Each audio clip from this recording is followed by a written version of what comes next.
Viewers, আশা করি সবাই ভালো আছেন। আমি ভালো আছি। আর অনেকদিন পর আবার ক্যামেরাটা হাতে নিলাম।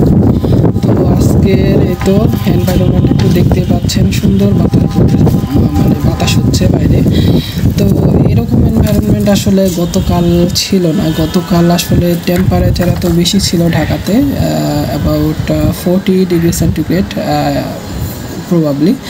সো এত বেশি ছিল যে মানে গরমের টিকা দায় হয়ে গেছিলো। তার মধ্যে আরেকটা দুর্ঘটনা ঘটে গেছিলো যে আমাদের মিটারটা একটা জ্যাম হয়ে গেছিলো।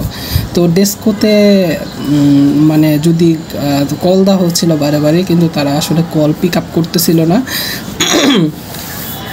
তো আমাদের আসলে প্রবলেমটা এরকম হয়েছে যে এই সময় বিশেষ করে আমার 12টার দিকে ক্লাস ছিল, আবার 2টার দিকে ক্লাস ছিল। আমি বের হওয়ার কোনো সুযোগ পাবো না। তার মধ্যে আমার রুমমেট, তারও একটু ব্যস্ততা, বিশেষ করে সামনে পরীক্ষা আছে যার ব্যস্ততায়। আর পাশের যে মেম্বার আছে আমাদের, তার মোবাইল সুইচ অফ হয়ে গেছে। তাকে মানে বের হতে দিলেও কোনো কাজে লাগবে না, এরকম হয়ে গেছিলো। পরবর্তীতে আসলে হটলাইন নাম্বারে অনেকবার চেষ্টা করার পর আমরা আসলে জিনিসটাকে সর্ট আউট করি এবং পরবর্তীতে আমাদের বিদ্যুৎটা চলে আসে।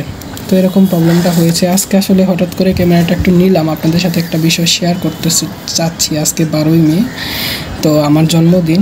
তো আজকে জন্মদিনের ব্যাপারটা এরকম যে আসলে আমি যখন বাড়িতে ছিলাম তখন আমি I try my best to celebrate my birthday.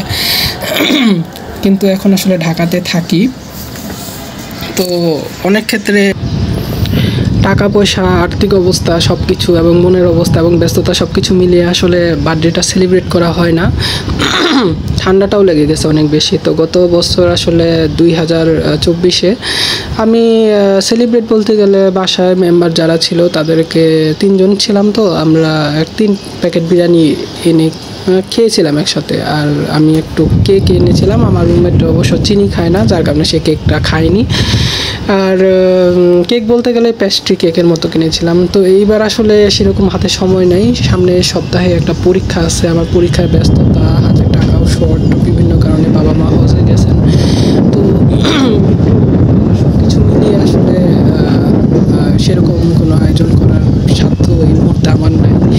তো যার কারণে আসলে ক্যামেরাটা হাতে নেওয়া, সেটা মূলত যে আসলে বেশ কয়েকদিন যাবৎ সময়ই পাচ্ছি না। আর পড়ার এত চাপ, বিশেষ করে আমি জানি না আসলে একটা নবম গ্রেডের চাকরি পাওয়া যে দেশে কত কঠিন।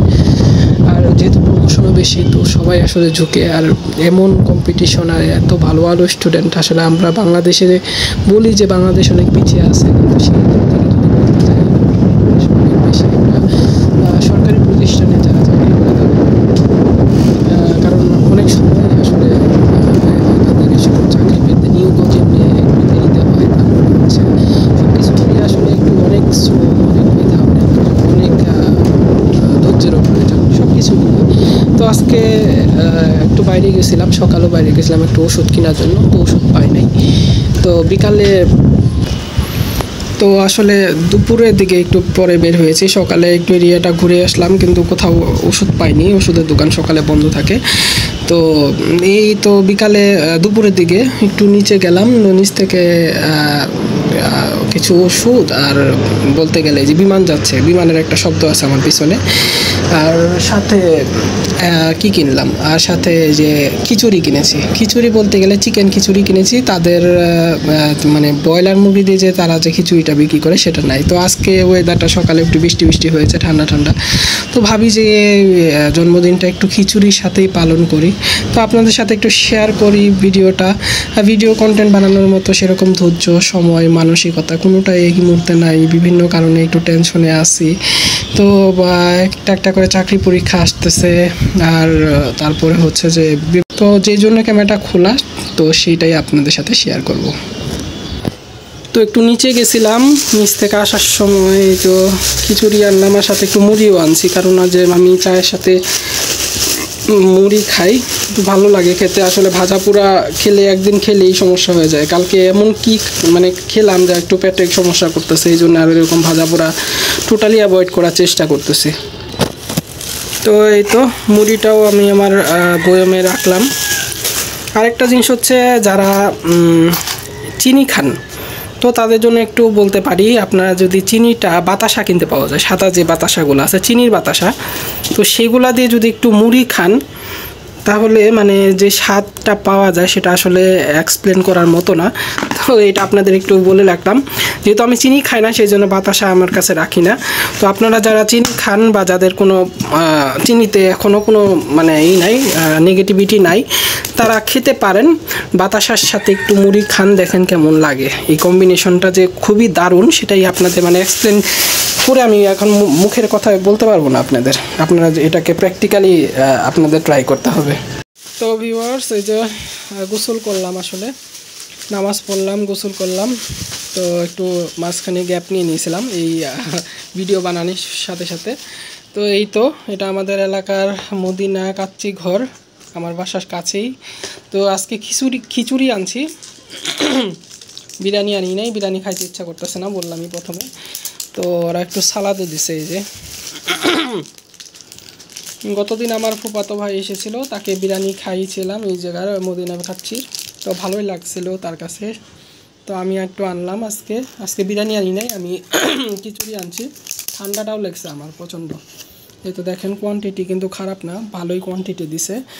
আর আমার আসলে দুপুরে মুরগির মাংস ছিল, আমার মেসে রান্না হয়েছে। তো আমি আসলে মুরগির মাংসটা রাতের জন্য রাখবো না, এখনই খেয়ে ফেলবো, কারণ গরমের দিন একদিকে।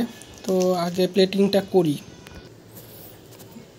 এই যে ভিউয়ার্স, প্লেটিং কিন্তু খারাপ না, এদের কোয়ান্টিটিও কিন্তু ভালো। এই তো দেখেন আমি চিকেনটাকে একটু আলাদা করে রাখছি, কারণ আমি এতে ব্রয়লার মুরগি আমাদের যেটা রান্না করা সেটা দেখাবো। আর তো সালাদ দিচ্ছে, এই তো একটা কাঁচা মরিচ, লেবু, তো এগুলো দিচ্ছে সাথে। তো ভিউয়ার্স, এই যে এটা আমার বাসার মুরগি, বিদেশি মুরগি এটা।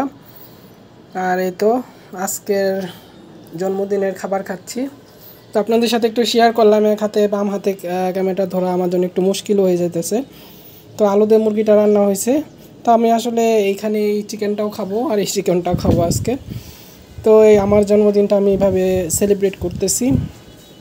ভিডিওটা আপনাদের সাথে একটু শেয়ার করলাম, আর আমার ক্যামেরাতে আমার মেমোরি তো থেকে গেল যে 2025 সালের আমার জন্মদিনটা আমি কীভাবে সেলিব্রেট করলাম। তো আপনাদের সাথে শেয়ার করলাম আমার খাবারটা, জন্মদিনের খাবার। তো ভালো লাগলে লাইক, কমেন্ট ও শেয়ার করবেন, আর চ্যানেলটিকে অবশ্যই সাবস্ক্রাইব করবেন। তো আমার আব্বা আম্মা হজে আছেন, তো তাদের জন্য অবশ্যই দোয়া করবেন যাতে সহি সালামতে হজ করে দেশে ফিরে আসতে পারে। তো এখানেই ভিডিওটা শেষ করছি, হাতে সময়ও নাই, দুপুরে আবার পড়াশোনা করতে হবে। তো ভালো থাকবেন, সুস্থ থাকবেন, ধন্যবাদ।